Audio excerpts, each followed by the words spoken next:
bersyukur kepada Allah Subhanahu wa taala, kepada Allah yang sejak azali Allah taala doakan, Allah taala jadikan kita untuk sama-sama sambil belajar ataupun bulan kaji ilmu tauhid khasnya dan ilmu agama yang lain.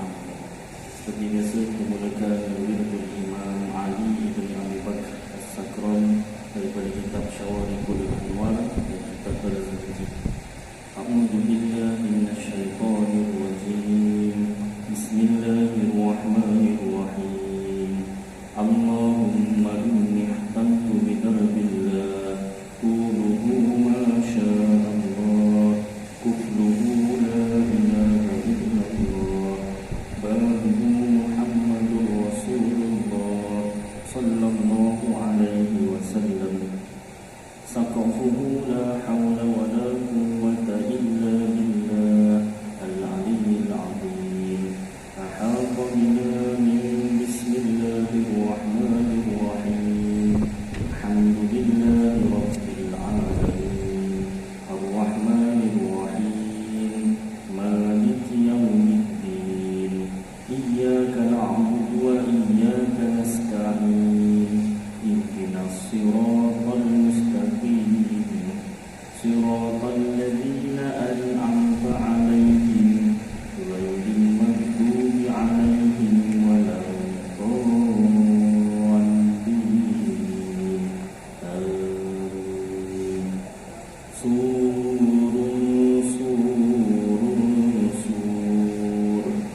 Allahu la ilaha illa huwal hayyul qayyum la ta'khudhuhu sinatun wa la nawm lahu ma fis samawati wa ma fil ardh man dhal ladzi yashfa'u indahu illa bi'idhnihi ya'lamu ma bayna aydihim wa ma khalfahum wa la yuhituna bi shay'in min 'ilmihi illa bima sha'a wasi'a kursiyyuhu as-samawati wal ardh wa la ya'uduhu hifdhuhuma wa huwal 'aliyyul 'azim binastadarat kamastadaratil malaikatu bi madinatir rasul bila khandaqin wala sur min kulli qadarin maqdur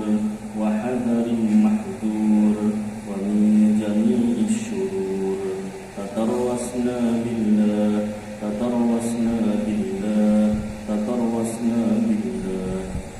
min aduwina wa aduwillah min safi arshillah ila qa'i ardillah bi mi'ati alfi alf la hawla wa la quwwata illa billah al-'aliyyil 'azim azimatuhu la tanshaqqu bi mi'ati alfi alf la hawla wa la quwwata illa billah al-'aliyyil 'azim san'atuhu la tanqati'u bi mi'ati alfi alf la hawla wa la quwwata illa billah al-'aliyyil 'azim Allahumma in ahadun aradani bisu' minal jinni wal insi wal wuhush min basharin aw syaitanin aw sultanin aw waswas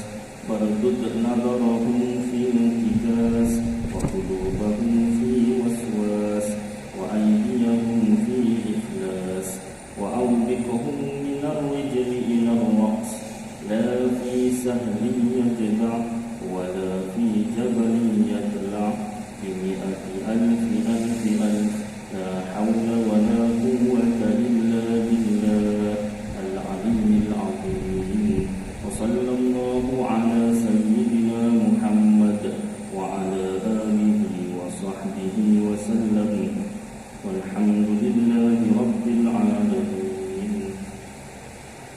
Alhamdulillah yang disuruh yang pengurusi masjid Taman Sri Bulai Perdana yang dihormati tuan pengurusi masjid yang dikasihi AJK Masjid, yang dikasihi tuan-tuan imam, tuan-tuan bilal, muslimin muslimat yang dirahmati Allah Subhanahu wa taala. Mereka sambung pembacaan kitab Aqidatul Najim fi Ilmi Usuluddin bagi Syekh Zainul Abidin bin Muhammad Al-Fatani. Tulisan bumi, asalnya tulisan Jawi, dan kitab matannya ialah Ummul Barahin bagi Imam Sanusi, disyarahkan Ke surat 54, Qiyamuhu ta'ala binafsihi dan keterangannya. Kata musannif, kata pengarang kitab Ummul Barahin, wa qiyamuhu ta'ala binafsihi, artinya yang kelima daripada sifat yang wajib bagi Allah Ta'ala itu qiyamuhu binafsihi, artinya berdiri Allah Ta'ala dengan sendirinya. Jadi apa makna berdirinya Allah Ta'ala dengan sendiri? Dan telah mentafsir oleh musannif pengarang kitab akan makna qiyamuhu binafsihi itu dengan katanya, disambung lagi. Yang binafsihi itu apa? Ay la yaftakiru ila mahallin wala ila mukhassisin, artinya tiada berkehendak ia kepada zat dan tiada berkehendak ia kepada fa'il, iaitu pembuat yang menjadikan dia. Baik, maka lazim dengan kata tiada berkehendak. Lalu Syekh Zainul Abidin pun huraikan kata-kata pengarang kitab Ummul Barahin tadi. Maka lazim, ini mesti dengan kataan tiada berkehendak kepada zat itu. Apa makna tiada berkehendak kepada zat? Bahawa ada ia zat. Maknanya Allah Ta'ala itu zat. Zat itu makna diri. Dia ada dirinya sendiri. Allah Ta'ala itu ada dirinya sendiri. Bagi Allah kita sebut zat. Bukan ia sifat. Allah Ta'ala itu bukan sifat. Kerana sifat itu tak dapat tiada, ini mesti bahu berdiri ia dengan zat. Allah Ta'ala bukan sifat, sebab sifat tu mesti berdiri pada zat. Saya dah banyak kali buat contoh. Contoh dibandingkan dengan makhluk, kopiah putih. Kopiah ni zat, putih itu sifat. Tapi biasanya kalau untuk makhluk, ulama tauhid tak suka gunakan zat. Digunakan apa? Jirim. Jirim dan arad. Jadi jirim tu objek lah. Objek yang atas kepala saya ni ialah kopiah. Bendanya, objeknya, badannya, sifatnya ataupun aradnya. Arad tu sifat lah. Sifatnya apa? Berwarna putih. Salah satu sifatnya lah. Berwarna putih. Jadi putih tu ialah sifat. Sifat dia tak boleh ada sendiri. Atas kepala saya ada warna putih. Apa dia atas kepala ustaz? Ada warna putih. Ialah apa dia yang warna putih? Warna putih lah. Ustaz ni kan mendapat ni kan. Jadi tak boleh diterima. Mesti ada apa bendanya yang putih, ustaz. Kopiah, kopiah. Cakaplah dia tadi. Dia mesti ada zatnya, objeknya atau jirimnya. Tak boleh berdiri sendiri. Jadi Allah Ta'ala itu bukan sifat. Sebab sifat tu mesti ada berdiri pada zat. Dan tiada sah ia berdiri dengan sendiri, sama ada sifat qadim atau sifat yang baru. Sifat ni dia tak boleh berdiri sendiri. Dan demikian lagi diambil daripada kata atau perkataan tiada berkehendak kepada fa'il itu. Itu maknanya apa? Lazim ia, mesti ia qadim. Qadim tu apa? Tiada permulaan. Fa'il tu tadi apa? Yang membuatnya atau yang menjadikannya. Allah Ta'ala tak berkehendak kepada fa'il, kepada yang menjadikannya. Maknanya lazim ia qadim. Maknanya mesti. Lazim tu mestilah. Ia yakni Allah qadim. Qadim maknanya tiada permulaan. Bukan ia baharu. Allah Ta'ala bukan baharu. Baharu tu ada permulaan. Kenapa? Kerana yang berkehendak kepada fa'il, yang memerlukan kepada fa'il, yang menjadikan, itu segala yang baharu. Makhluk. Segala yang baharu ni senang ceritanya makhluk. Makhluk memerlukan fa'il, iaitu memerlukan orang yang membuatnya ataupun yang membuat, pembuat. Sedangkan Allah Ta'ala tak perlukan kepada fa'il, tak perlukan kepada yang membuatnya. Habis dia jadi sendiri pun tak boleh juga kita bayangkan Allah Ta'ala jadi sendiri, jadi sendiri pun tak boleh juga. Adanya Allah tiada permulaan. Itu je formulanya. Macam mana tu jangan difikir, tak disuruh fikir. Fikir juga boleh short nanti otak. Ya Ustaz, ya. Ingat, kalau tak cakap macam tu, dia fikir kan. Orang macam tu kan, jangan buang sampah di sini. Betul-betul dekat bawah jangan buang sampah tu lah. Dia longgok ke sampah. Jangan parking di sini. Wah, kat situ yang dia parking ya. Biasanya sesi minyak kan, no parking. Kat situ lah yang parking ni. Baik. Jadi macam mana Allah Ta'ala tu tiada permulaan? Jangan difikir. Fikir ni short otak. Gila tak? Gila. Jangan. Jangan fikir. Tak nak lagi. Bagus. Yang wajib tu dipercayai Allah Ta'ala tiada permulaan. Baik, sambung. Dan tafsir qiyamuhu ta'ala binafsihi dengan tiada berkendak kepada tiap-tiap daripada mahallin dan mukhassin. Mahallin tu apa? Zat. Mukhassisin, pembuat. Itu istilah bagi setengah mutakallimin. Mutakallimin tu apa? Ulama tauhid. Kenapa tak dipanggil muwahhidin? Dipanggil mutakallimin sebab salah satu ilmu yang dipelajari dalam ilmu tauhid iaitu ilmu sifat kalam. Sifat kalam Allah Ta'ala dan juga sifat mutakalliman. Jadi orang-orang yang mempelajari ilmu tauhid ataupun yang menguasai, ulama-ulama yang menguasai ilmu tauhid ini kadang-kadang dipanggil juga mutakallimin. Macam orang Johor kadang-kadang tak dipanggil orang Johor, orang Selatan. Macam tak ada negeri Selatan, Selatan tanah air. Baik, malam ni Harimau Selatan mengaum ya. Jam sikit kan. Baik, sambung. Jadi mutakallimin salah satu nama bagi ulama-ulama tauhid. Dan iaitu yang masyhur. Perkataan mahallin dan mukhassin tu masyhur di kalangan ulama tauhid. Dan pada istilah setengah mereka itu, setengah ulama, bahawasanya dengan makna tiada berkehendak kepada mahallin juga. Setengah ulama tauhid kata tak berkehendak kepada mahallin sahaja, tak berkehendak kepada zat. Maka hanyalah cukuplah. Kerana bahawa tiada berkehendak kepada mukhassisin itu maklum daripada sifat qidam. Kenapa tak disebutkan Allah Ta'ala tak perlukan mukhassisin?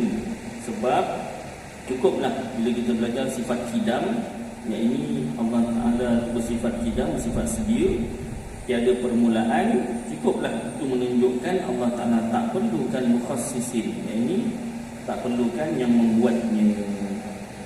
Baik, jadi ada dua pandangan ulama lah. Satu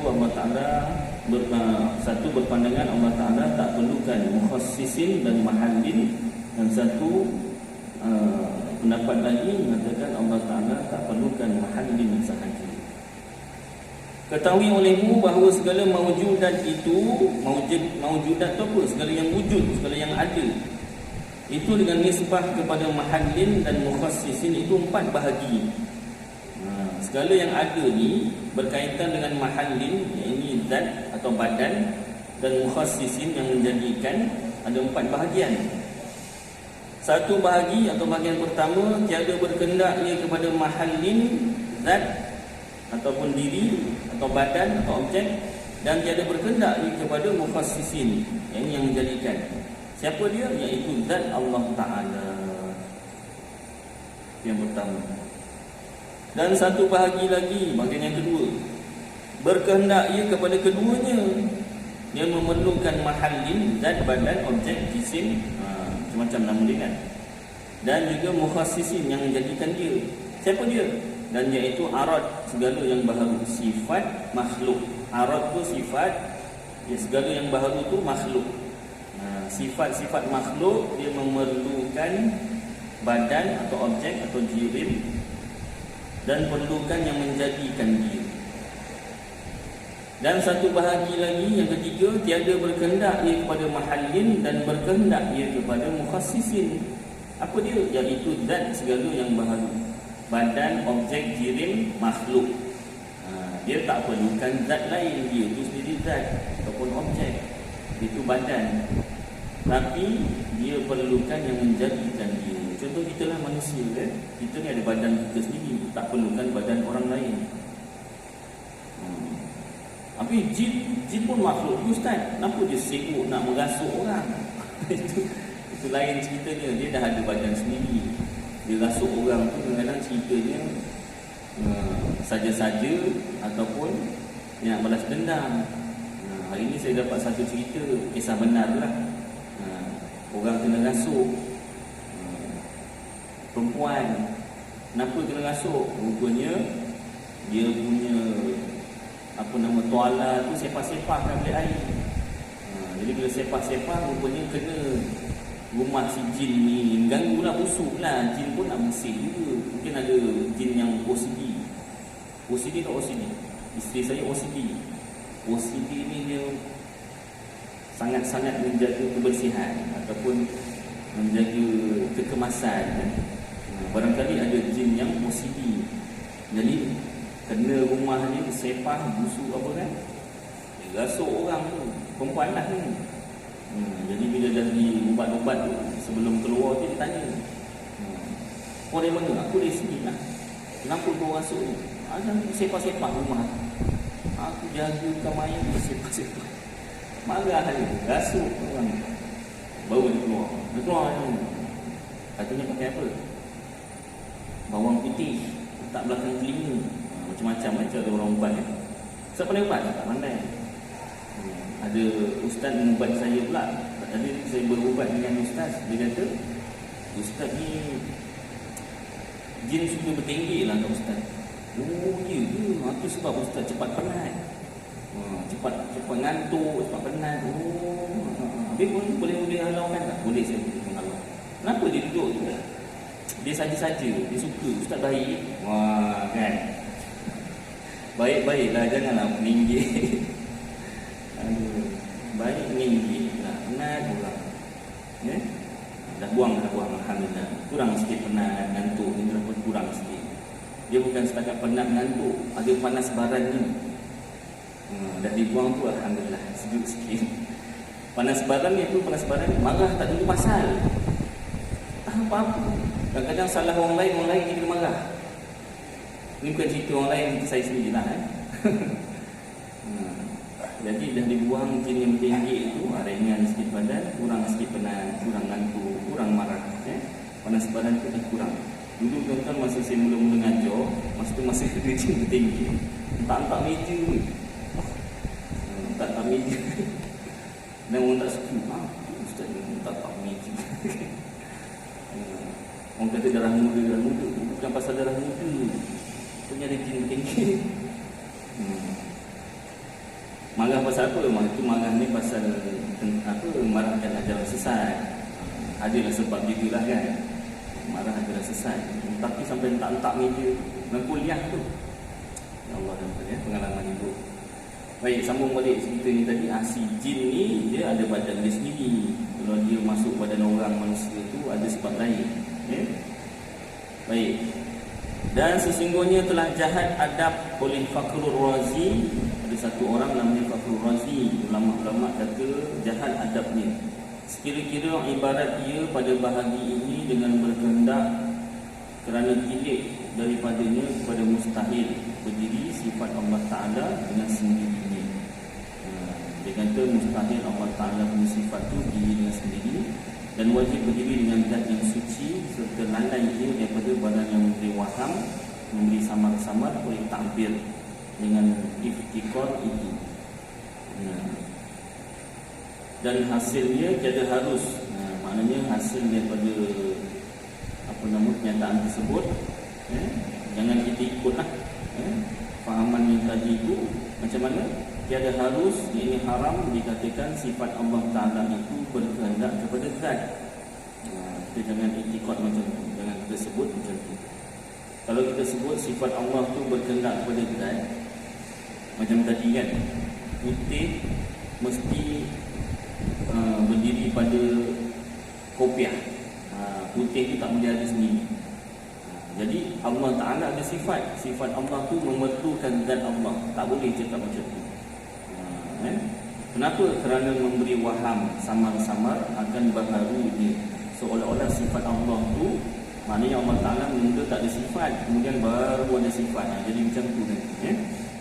Jadi tak boleh kita kata sifat Allah berkehendak atau memerlukan kepada zat. Maka wajib kita iktikadkan, percaya dalam hati zat Allah Ta'ala itu bersifat dengan segala sifat kamalat, sifat kesempurnaan. Lagi kaya dia. Kaya itu apa? Dan banyak duit. Kaya itu tak memerlukan yang lain. Lagi kaya ia tak memerlukan yang lain daripada sesuatu. Yang ini tiada berkehendak ia kepada sesuatu. Tak memerlukan yang lain, tak berkehendak kepada yang lain.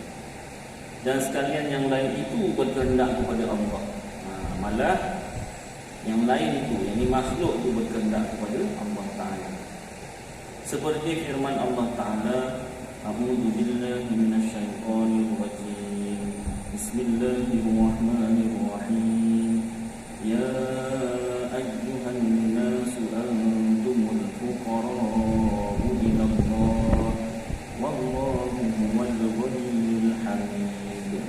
Shadaqallahul azim. Artinya lebih kurang, hai segala manusia, kamu sekalian fuqara. Yang ini fakir. Satu fakir, banyak fuqara. Fuqara ni apa? Memerlukan yang lain, berkehendak kepada yang lain. Fuqara kepada Allah Ta'ala, berkehendak atau memerlukan Allah Ta'ala. Dan Allah Ta'ala itu Tuhan yang amat kaya. Kaya itu apa? Tidak memerlukan yang lain. Lagi amat kepujian. Surah Fatir ayat 15. Dan cerita, iaitu cerita Qatadah dan Dhahak dan Muqatil rahimahumullah ta'ala. Ini tiga orang ulama. Ceritanya, datang beberapa orang Yahudi kepada Nabi SAW. Maka berkata mereka itu bagi Nabi, sifatkan olehmu bagi kami akan Tuhan kamu. Yahudi tanya kepada Nabi Muhammad, cuba beritahu Tuhan kamu itu macam mana, sifat-sifatnya. Maka bahawasanya Allah Ta'ala turunkan kalamnya pada Taurat. Maka engkau khabarkan akan kami daripada apa sesuatu kejadiannya dan daripada apa jenis ia. Allah Ta'ala ni jenis apa? Api ke, air ke, tanah ke, angin ke kan? Macam apa nama tu? Pendekar yang lapuk kan?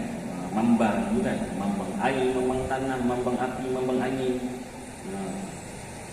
Nak belajar silat tu kan? Jadi apa jenisnya Allah Ta'ala?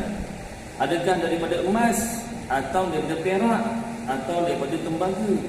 Dan adakah ia makan dan minum? Dan siapa mempusakakan dunia ini?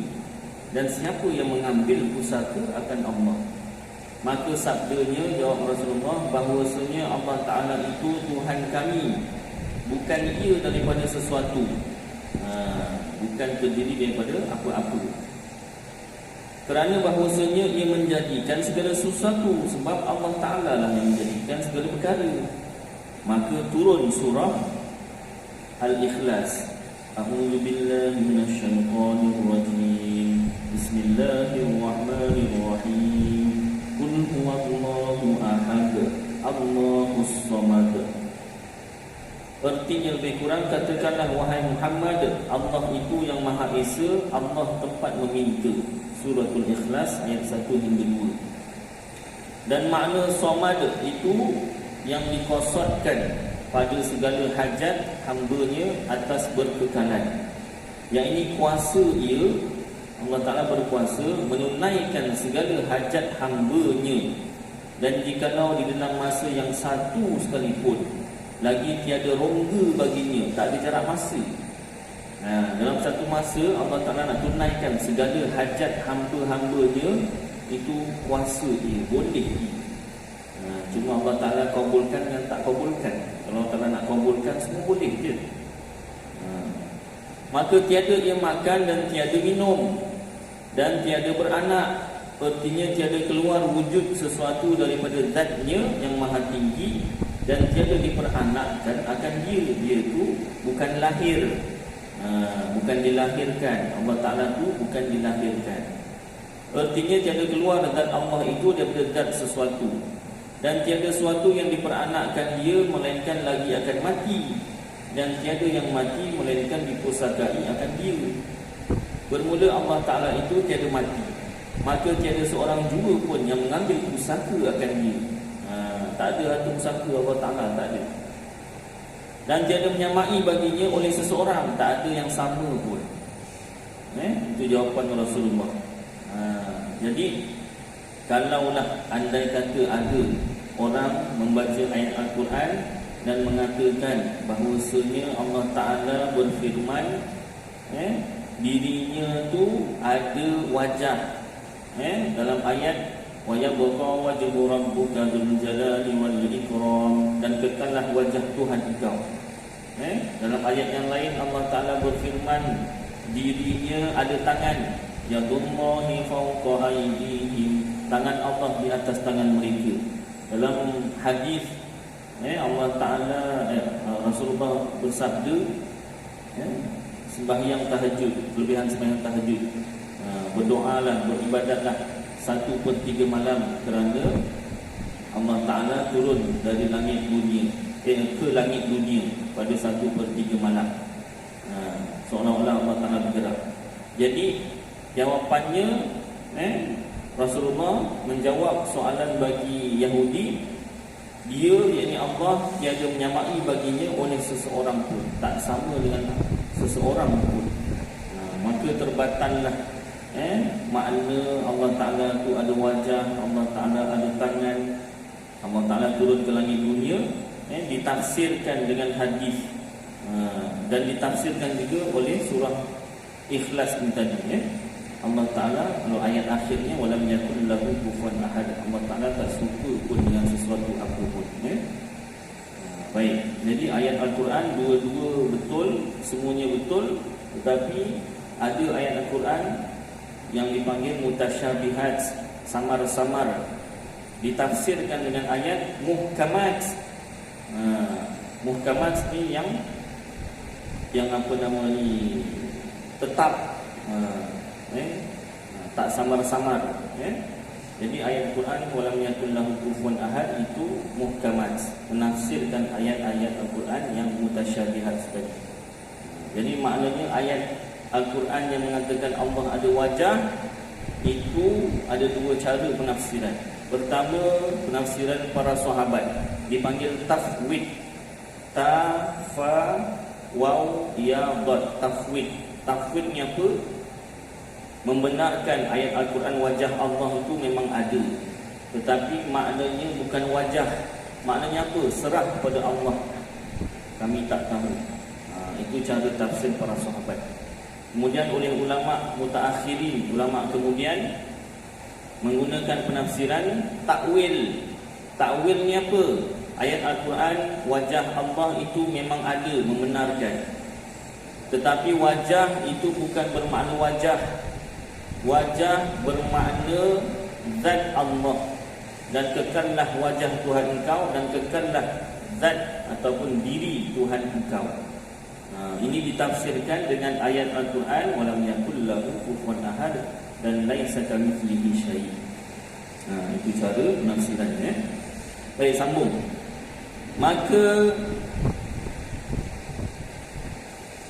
Maka menyabit ia, menetapkan ia dengan firman-Nya Allahus Samad, itu berkehendak tiap-tiap barang yang lain, ini makhluk, kepadanya. Dan tiada syak lagi bahawasanya tiap-tiap suatu itu berkehendak kepadanya pada permulaan dan berkekalan selama-lamanya.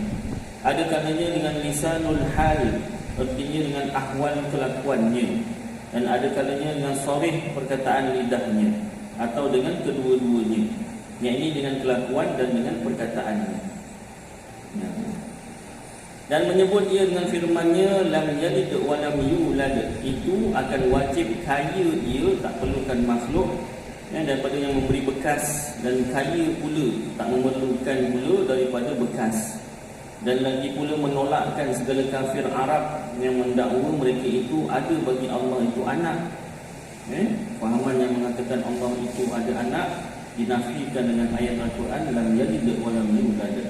Kata mereka itu malaikat itu anak perempuan bagi Allah, dan kata Yahudi Uzair itu anak Allah, dan kata Nasrani Isa itu anak Allah. Allah Ta'ala nafikan dengan lam yalid wa lam yulad. Nasrani itu istilah. Dan adalah surah Qul Huwallahu Ahad ini menafikan asal kufur yang 8. Dalam surah Al-Ikhlas ni, Qul Huwallahu Ahad ni menafikan 8 asal kekufuran. Kekufuran tu ada asal usulnya, ada puncanya.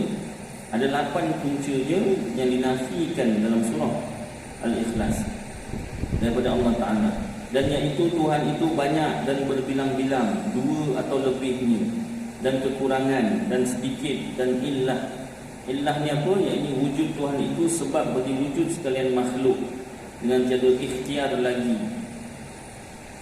Dan maklul, iaitu wujud Allah itu dikeranakan oleh yang lainnya. Dan syabih, syabih ni nanti diterangkan. Dan nadir, dan erti syabih itu menyerupai yang sangat hampir serupa. Dan erti nazir itu jauh menyerupanya, seperti menyerupai satu wajah di dalam beberapa wajah itu masuk. Baik. Maka firman-Nya Qul Huwallahu Ahad itu menafikan kasratun, artinya banyak. Dan berbilang-bilang, kerana ahadun itu esa. Esa tu maha satu lah. Biasanya kalau kat Malaysia yang pakai esa ni orang Kelantan. Apa dia? Tapi dia tak sebut esa. Dia asal daripada apa? Esa. Oh, esa. Dulu saya masa kecil tak tahu apa benda esa ni. Allah Maha Esa, Allah Maha Esa. Apa esa ni? Tak tahu kan? Tak berani nak tanya. Ustaz, esa tu apa? Tak berani nak tanya. Dah besar, oh esa tu satu. Maha Esa, Maha satu. Esa pada zatnya tunggal, esa tunggal ataupun satu pada zatnya, dan esa pada sifatnya, dan esa pada af'alnya. Dan firman-Nya Allahus Samad itu menafikan kekurangan dan sedikit, artinya tiada umum ta'alluqnya. Sebab Allahus Samad, Allah tempat meminta.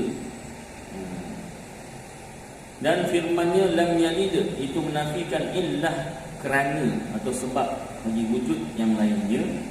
Dan firman-Nya walam yulad itu menafikan maklul, artinya dikerana akan Allah itu oleh yang lainnya. Lam yalid itu Allah tidak beranak, lam yulad dan Allah tidak diperanakkan. Dan firman-Nya walam yakul lahu kufuwan ahad itu menafikan syabih dan nadir. Syabih itu penyerupaan yang hampir, nadir penyerupaan yang jauh. Wallahu a'lam. Tamat tajuk tentang apa nama Qiyamun dalam sini. Jadi tuan-tuan, walaupun suratul Ikhlas tu pendek tapi penuh dengan tauhid. Jadi andai kata ada imam baca Qul Huwallahu Ahad, jangan di komen. Contohlah, bukan tempat sini, tempat lain, taman pentah berentah. Taman sini bagus, jemaah-jemaahnya insya-Allah tak di komen-komen. Sebab mengandungi tauhid yang sangat banyak. Daripada awal ayat hingga akhir ayat memang tentang tauhid semua.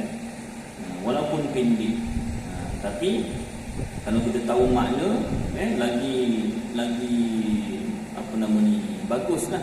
Jadi pemahaman kita tu bila dibacakan suratul Ikhlas, masya-Allah, terbayang penafian-penafian kekufuran. Qul Huwallahu Ahad, katakanlah ya Muhammad, dialah Allah yang Maha Esa. Esa Allah Ta'ala pada zatnya, dirinya, dan pada sifatnya. Segala sifat Allah Ta'ala tu esa, tak berbilang-bilang. Dan pada af'alnya, pada perbuatannya. Ini panjang huraiannya tuan-tuan, ambil sikit lah. Esa Allah Ta'ala pada zatnya, tunggal Allah Ta'ala pada zatnya, diri Allah. Jadi ada 2 huraian dekat situ, secara ringkas. Rasanya akan datang akan diuraikan juga apa ni iklan lah. Iklan ya. Tunggal Allah Ta'ala, Esa Allah Ta'ala atau satunya Allah Ta'ala pada zat, maknanya zat Allah itu satu tak berbilang-bilang. Dan zat Allah yang satu tak berbilang-bilang, yang tak terdiri daripada sebarang unsur, yang tak sama dengan makhluk ni, hanya zat Allah Ta'ala sahaja yang ada, yang begitu. Yang pertama, zat Allah tidak berbilang-bilang dan tidak terdiri daripada sebarang anasir, bukan cantuman-cantuman, bukan. Jadi maknanya kalau ayat Al-Quran Allah ada wajah, Allah ada tangan tu dah ada anggota, dah berbilang. Ayat pertama ni pun dah menafikan Allah itu ada wajah, menafikan Allah itu ada tangan. Sebab apa? Itu dah bilangan, ada anggota. Macam kita manusia, mesti ada kepala, tangan, badan, kaki. Cuba kepala aja, dia terperanjat kaki. Orang Jawa ngomong kaki aja. Dah sewai ki. Piye ki. Tinggal kepala je kan. Senang. Bukan ada yang apa, anjing menggonggong kepala manusia kan. Saya belum baca tu cerita ni. Tajuknya macam tu. Ya Allah ini misteri bukan? Misteri. Jadi yang namanya manusia normal mesti ada kepala, tangan, kaki, badan. Baik. Jadi itu anggota. Allah Ta'ala tak terdiri daripada sebarang anggota, wajah, tangan. Tak. Itu pun dah dinafikan dengan iklan pertama. Yang kedua, zat Allah yang begini ni, yang tak terdiri daripada sebarang anasir atau unsur, hanya zat Allah yang begini. Tak ada zat lain yang macam zat Allah Ta'ala. Tak ada. Itu satu perkara tentang Esa pada zatnya, diri Allah. Dan Esa pada sifatnya, tunggal Allah pada sifatnya, maha satunya Allah pada sifatnya. Maknanya setiap sifat Allah Ta'ala itu tunggal, tidak berbilang-bilang. Contoh, saya ambil contoh sifat kudrat, sifat kuasa.